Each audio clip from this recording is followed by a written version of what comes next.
Hey everybody, welcome back to A Better Computer. My name is Matt, and in today's video, we're going to turn the tables a little bit, and instead of me looking at a piece of hardware or software and figuring out what's interesting about it, how's it going to help you in your everyday life, instead I'm going to pull back the curtain a little bit on this YouTube channel and give you some information on how it's going. I'm going to show you viewership information, demographic information, and yes, we will touch on revenue.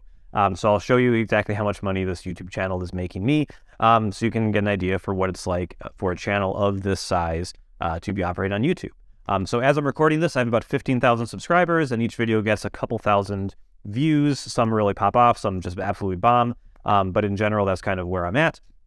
And I'm making this video because I don't see a lot of people at this level making videos about this sort of information. I usually see it from people who are much more successful than me and who have hundreds of thousands, if not millions of subscribers. And yeah, the revenue numbers look insane.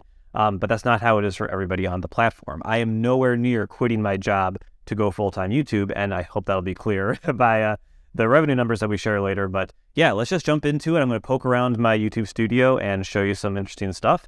There'll be chapter markers down below for each one, so you can just skip through the revenue one if you want. But yeah, let's take a look. Okay, so we are in YouTube Studio now, and we're looking at the lifetime metrics for the channel. I actually just want to focus on the last 365 days, but this is viewership over the last, basically when I opened the channel in late May of 2020. Like, I got a few views early on, but like you can kind of see this trend going up, which is good, and a couple spikes early on, and then a spike last summer.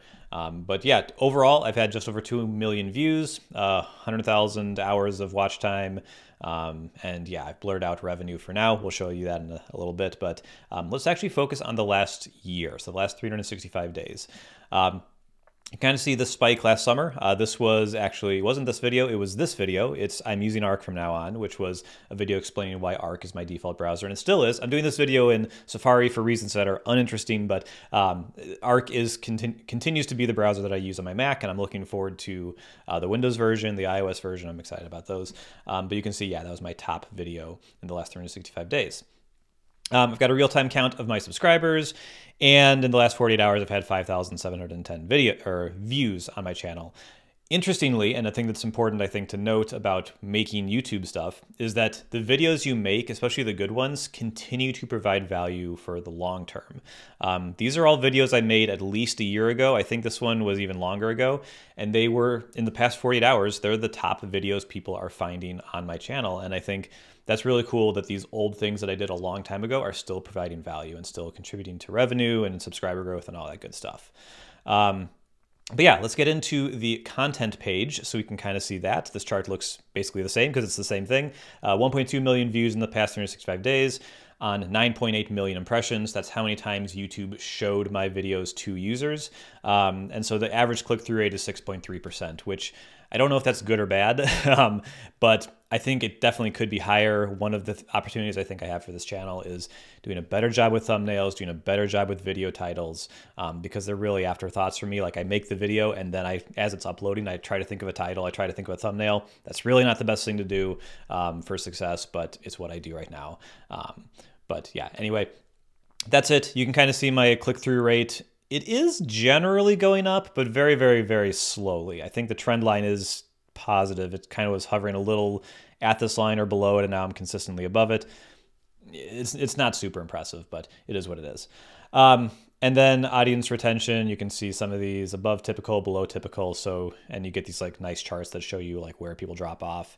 But yeah, some interesting stuff here. Let's actually look at the audience, because I think that's really interesting, because that's you guys.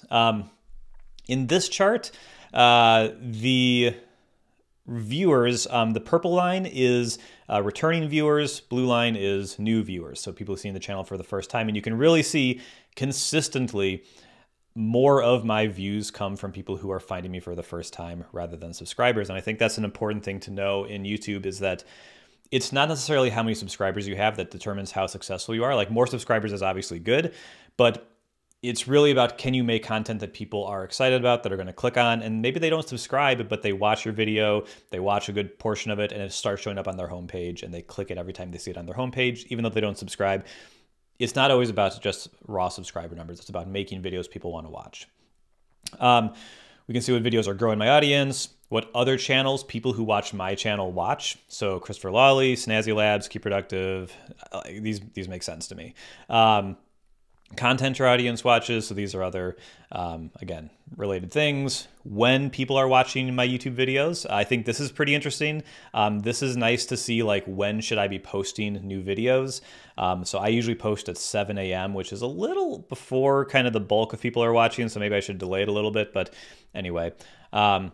Countries, people in the US, my channel is definitely US centric and assumes you live in the US for a lot of the things I say, but only 29% of the viewers of this channel are in the US. So that's actually a good thing for me to consider and realize that 7 out of 10 people watching this channel aren't in the US, and maybe I should consider that a little bit more.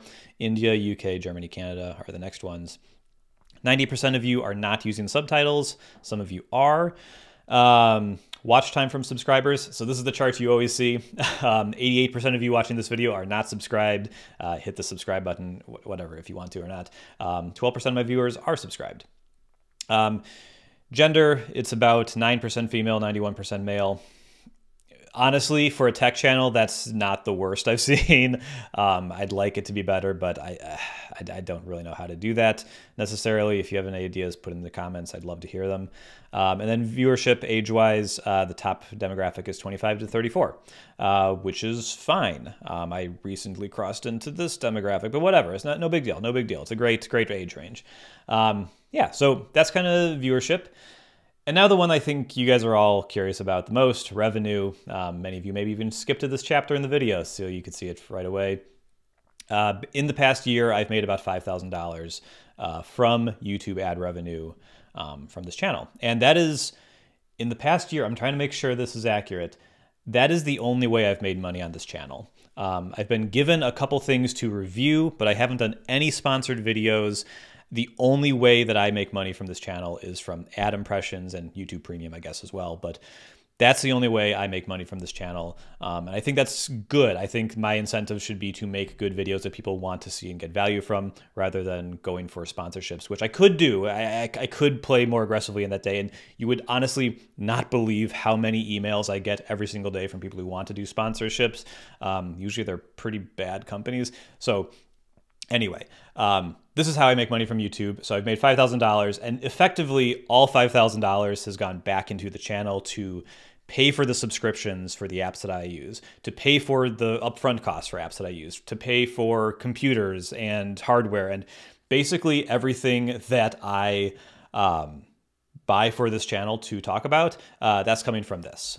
But yeah, so it's pretty consistent. That's kind of the monthly revenue, which is absolutely nowhere near enough to quit my job over, but it is a nice little bump, and like I said, gets me kind of the gadgets and apps that I want to talk about and just would want anyway, so that's kind of nice. And then revenue in terms of ads versus YouTube Premium subscribers, I mean, it's really all about ads.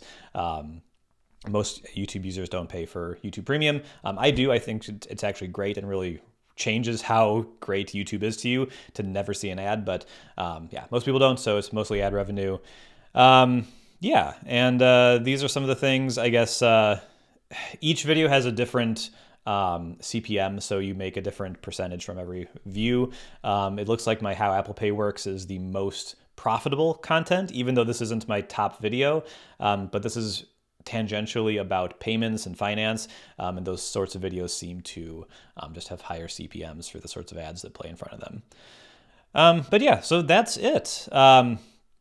Research, I've honestly never even gone into here. Oh, so this is like figuring out what I want to make a video about. Anyway, hopefully those are the things you are interested in seeing kind of behind the scenes of this YouTube channel. Hopefully it was interesting and gives you an idea for what you can expect from a channel of this size. If you have any other questions, let me know in the comments. I don't do a great job of answering the comments, but if you do, I will try to answer. I'll try to remember to go back there and get in there with you and kind of answer any other lingering questions you've got. But thank you so much for watching, and I'll see you here next time. Bye-bye.